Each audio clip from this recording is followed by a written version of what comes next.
Dobrý den, tak dneska si ukážeme, jak vyčistit filtr otopné soustavy. Máme tady jednotku DHV. Jako první musíme zajistit, že se nám netočí oběhové čerpadlo, to znamená, pokud jednotka běží, tak musíme vypnout topení. Tady si vypneme pro jistotu i boiler. A počkáme, až se venkovní jednotka dotočí, to znamená, zmizí plamínek. V tuto chvíli můžeme jednotku vypnout jističem a tím docílíme zastavení oběhového čerpadla.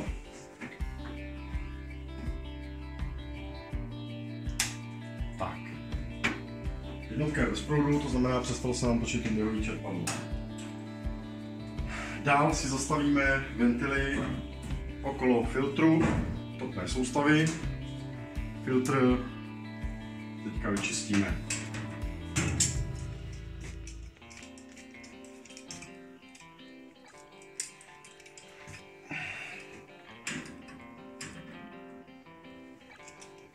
Lepší je chytit si filtry jedněma sikama a druhýma sikama potom povolit zátku filtru.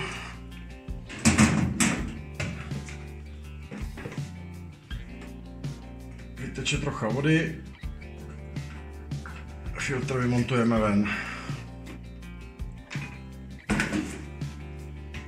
Vyndáme sítko, zkontrolujeme čistotu, propláchneme čisté sítko, vložíme do zátky a zátko namontujeme zpět do filtru.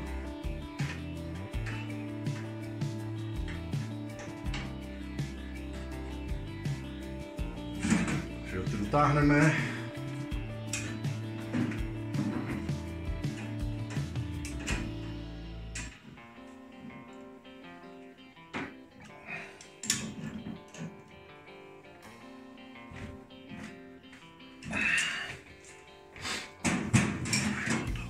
Otevřeme ventily.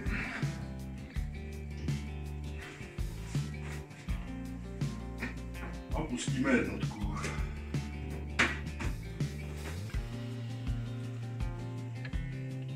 V tuto chvíli stačí jen ještě ovzdušnit, znamená povolíme ovzdušňovací filtry, v okamžiku v ovzdušňovací ventily, v okamžiku, kdy se roztočí oběhové čerpadlo, tak nám případný vzduch přes automatické ovzdušňovací ventily